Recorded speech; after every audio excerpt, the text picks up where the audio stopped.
6:1 থেকে 14:1, 6.1 থেকে 14.1, আর এই পাশে লিখুন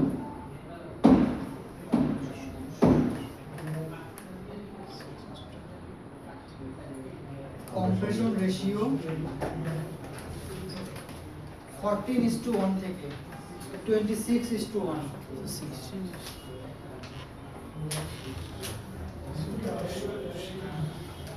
অর্থাৎ ডিজেলের 14.1 থেকে 26.1। স্যার আপনারা 16 বলছিলেন, এটা কারেকশন করে নেন, এটা বাড়বে কমবে না। 14 থেকে কত? 26.1। লেখাটা বুঝছেন? এটা কি, এর যে প্রথম সংখ্যাটা ইস2, তাহলে আমি 6:1, এই 6 মানে হচ্ছে স্ট্রোকের লেন্থ নাকি না হাইট 6 থেকে কি পরিমাণ বাতাস ঢোকে, বাতাস ঢোকার পরিমাণ, আর লাস্টের ওয়ানটা হচ্ছে কতটুকু জায়গায় কমপ্রেস হয়েছে। অর্থাৎ 6:1 ইঞ্জিনের ক্ষেত্রে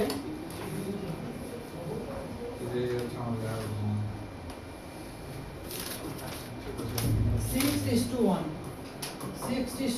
যদি আপনার ইঞ্জিন হয়, এর মানে আপনাকে বোঝাচ্ছে যে এই একটু আমরা গত ক্লাসে কি বলছিলাম যে আমার এই এলপিজি সিলিন্ডারে 180 পিএসআই আছে। এই কথাটার মানে কি? আমি আপনাকে বললাম যে ভাই আমার এই সিলিন্ডারের মধ্যে 180 পিএসআই এর প্রেসারে গ্যাস আছে। এই কথাটার মানে কি? পিছন থেকে স্যার, এটার ভিতরে বাতাসের চাপ 180 psi আছে। ঠিক আছে? স্যার আপনি তো বলছেন স্যার ওয়াল 180 পাউন্ড পার ওই স্কয়ার। একই কথা। সিলিন্ডারের ভিতরে ওয়াল আছে, তার মানে এই সিলিন্ডারের ভিতরে 180 পিএসআই প্রেসারে গ্যাস ধাক্কা দিচ্ছে। যদি কোনো কারণে ফেটে যায় সেটা 180 পিএসআই বের হবে। এখন আমি যদি আপনাকে বলি একটা স্বাভাবিক মানুষের চাপ নেওয়ার ক্ষমতা হচ্ছে 67 পিএসআই, আপনি সর্বোচ্চ 67 পিএসআই পর্যন্ত চাপ নিতে পারবেন। এরপরে এত পরিমাণ চাপ হয়ে যাবে যে আপনি স্টপ করবেন, আপনি আর চাপ নিতে পারবেন না। আচ্ছা, এখন আসি এখানে 6:1 বলে বোঝাচ্ছে আপনার যে ইঞ্জিনটা আছে সেই ইঞ্জিনের কম্বাসন চেম্বারের মধ্যে 6 কেজি পরিমাণ চাপ অনুভূত হচ্ছে। আপনার সিলিন্ডারে 7 কেজি পরিমাণ চাপ অনুভূত হচ্ছে, আপনার সিলিন্ডারে 14 কেজি পরিমাণ চাপ অনুভূত হচ্ছে। অর্থাৎ চাপ যত বাড়াবেন ব্লাস্টের পরিমাণ তত বাড়বে। তাহলে যেখানে পেট্রোল ইঞ্জিন হাঁপায় যায় সেখান থেকে ডিজেল ইঞ্জিনের কাজ শুরু হয়, যার কারণে ডিজেল ইঞ্জিনের শক্তি অনেক বেশি। ক্লিয়ার? ওকে, এই হচ্ছে কম্প্রেশন রেশিও। এর উপর আমরা আরো ভালোভাবে আলোচনা করব।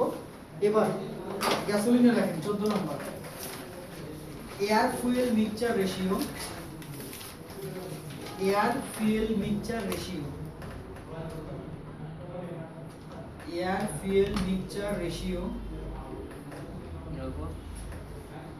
Air fuel mixture ratio, mixture mixed হচ্ছে না, সেই মিক্সচার রেশিও গ্যাসোলিনে লিখবেন 14.7:1।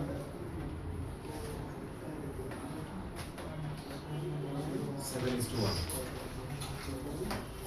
আর ডিজেলের ক্ষেত্রে লিখবেন এয়ার ফুয়েল মিক্সচারের রেশিও 14.5:1।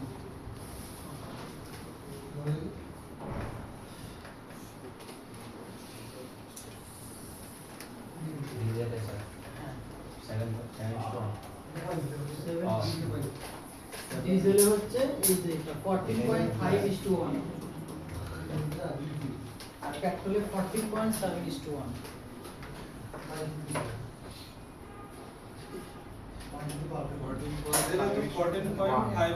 এটা কম কেন? এটা হচ্ছে পেট্রোল ডিজেল আর হচ্ছে আমি আবার বলতেছি, পেট্রোল ইঞ্জিনের ক্ষেত্রে 14.7:1, ডিজেলের ক্ষেত্রে 14.5:1। এটা হচ্ছে এয়ার ফুয়েল মিক্সচারের রেশিওর পরিমাণ। স্যার এটা কি গ্রাম হিসাবে ইয়ে করা হচ্ছে? লিখছেন? Yes sir. এখন কথা এটা নিয়ে এর আগে আমরা আলোচনা করিনি, আমাদের একটু জানা দরকার যে এটা আসলে আমরা কিন্তু প্রথমেই আসলাম এটা কিসের পরিমাণ লিখলাম আমরা, এয়ার আর ফুয়েল। অর্থাৎ আমরা যে বারবার বলছি যে ইনজেক্টর তেল স্প্রে করবে, এয়ার ফিল্টার দিয়ে বাতাস আসবে, স্পার্ক প্লাগ আগুন দেবে। এখন কি পরিমাণ বাতাস আর কি পরিমাণ তেল আসলে স্পার্ক প্লাগ আগুন লাগাবে, একটা রেশিও আছে না? এটা কি হইলেই হইলো মনের মতো না, ধরা হয় যে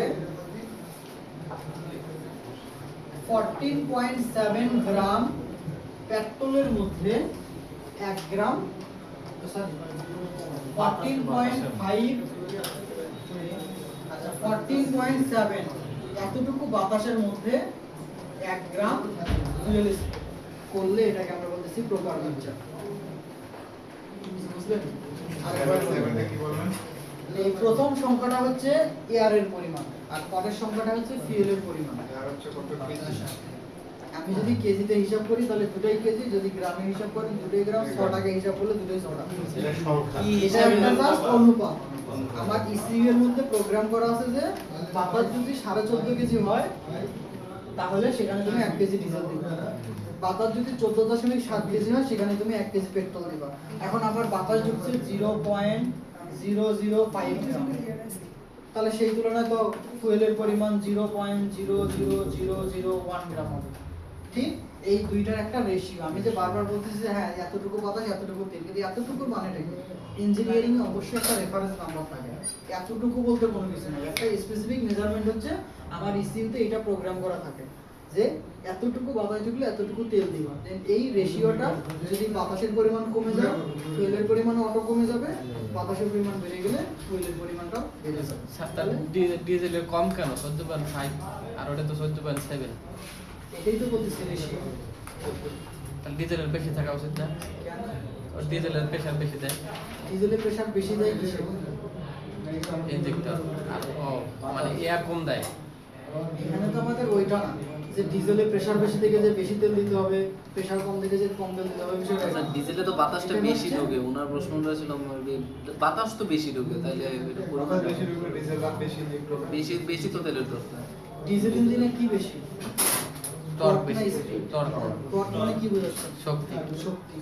আমি যদি কোনো কিছুর স্পিড চাই তাহলে আমাকে কি করতে হবে? তেল যত বেশি দেবো স্পিড বাড়বে না কমবে? তেল যত বেশি দেবো স্পিড তত বাড়বে। এই জন্য পেট্রোল ইঞ্জিনের ফুয়েল খরচ বেশি। আপনি 1 লিটার তেলে পেট্রোলে যে পরিমাণ দূরত্ব অতিক্রম করবেন তার থেকে ডিজেলের দূরত্ব অতিক্রম করতে কম তেল লাগবে। যদি একটু বলি,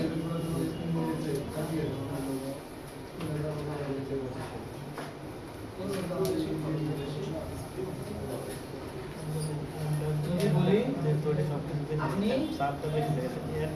1 লিটার তেল দিয়ে 12 কিলোমিটার যেতে পারেন, এটা হচ্ছে গ্যাসোলিনের বাতাসও বেশি, চাপও বেশি। কিন্তু ডিজেলের ক্ষেত্রে আপনার 1 লিটার তেলে 16 থেকে 18 কিলোমিটার মাইলেজ দেবে। কেন?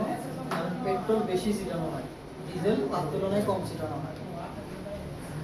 তাহলে ফুয়েল খরচ কার বেশি, পেট্রোলের না ডিজেলের? Petrol petrol. কেন? কারণ পেট্রোল বেশি। এটা নিয়ে আমরা পরে আলোচনা করবো। এখানে জাস্ট এই যে এই পয়েন্টগুলো আসলো থেকে আমি পয়েন্টগুলো লিখে দিলাম। এখন দেখা গেল যে এখানে 8টা লিখে দিলাম, পরে আলোচনা করতে করতে আরো 4টা দিলাম, ওগুলো বলতে চাই লিখলাম। আর এখানে যখন লিখলাম সব গুছানো থাকলো, এরপর এগুলো আলোচনা আমরা আস্তে আস্তে সামনের দিকে পড়বো।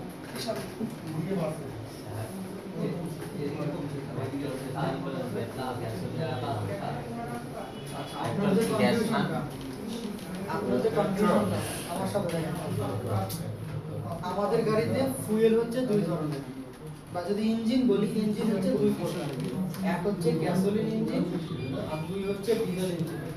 এই গ্যাসোলিন ইঞ্জিনের ফুয়েল হিসেবে আমরা পেট্রোল, অকটেন, সিএনজি বা এলপিজি ইউজ করি। আর এই ডিজেলের ফুয়েল হিসেবে শুধুমাত্র ডিজেল ইউজ করি। পেট্রোল তেল কিন্তু পেট্রোল ডিজেল ইঞ্জিনে ব্যবহার করা হয়। অকটেন তেল অকটেন ডিজেল ইঞ্জিনে ব্যবহার করা হয়। সিএনজি গ্যাস ডিজেল ইঞ্জিনে ব্যবহার করা হয়। এলপিজি গ্যাস ডিজেল ইঞ্জিনে ব্যবহার করা হয়। সরি, গ্যাসোলিন ইঞ্জিনে। তাহলে এগুলো হচ্ছে সব ফুয়েল। আর এই ফুয়েলগুলো ইউজ করা হয় এই গ্যাসোলিন। এটা একটা ফুয়েল, এই ফুয়েলটা ইউজ করা হয় এই মানে এইগুলো সবগুলোকে গ্যাসোলিন। পেট্রোল, অকটেন এবং সিএনজি। এখানে তেল আর গ্যাস দুটোটাই ইউজ করা হয়। হ্যাঁ, তো সেটা এখানে ডুয়াল পাওয়ার সোর্স। হ্যাঁ, আমি আমি তেলে গ্যাসের দুটোতেই চলে যাবে, এইজন্য ডিজেল এটা হয়। ডিজেল যে লেখা যায় তেল না। পয়েন্টগুলো বুঝছেন? একটা কাজ আমাদের হচ্ছে ওই স্টুডেন্টরা আসছে তো তো ওরা হচ্ছে সার্টিফিকেট দেবে এবং আমাদের সাথে মনে হয় একটু কথা বলবে, দেশের বাইরে যাবে, তাদের কিছু ইনফরমেশন দেবে। আমরা হচ্ছে আপনাদের না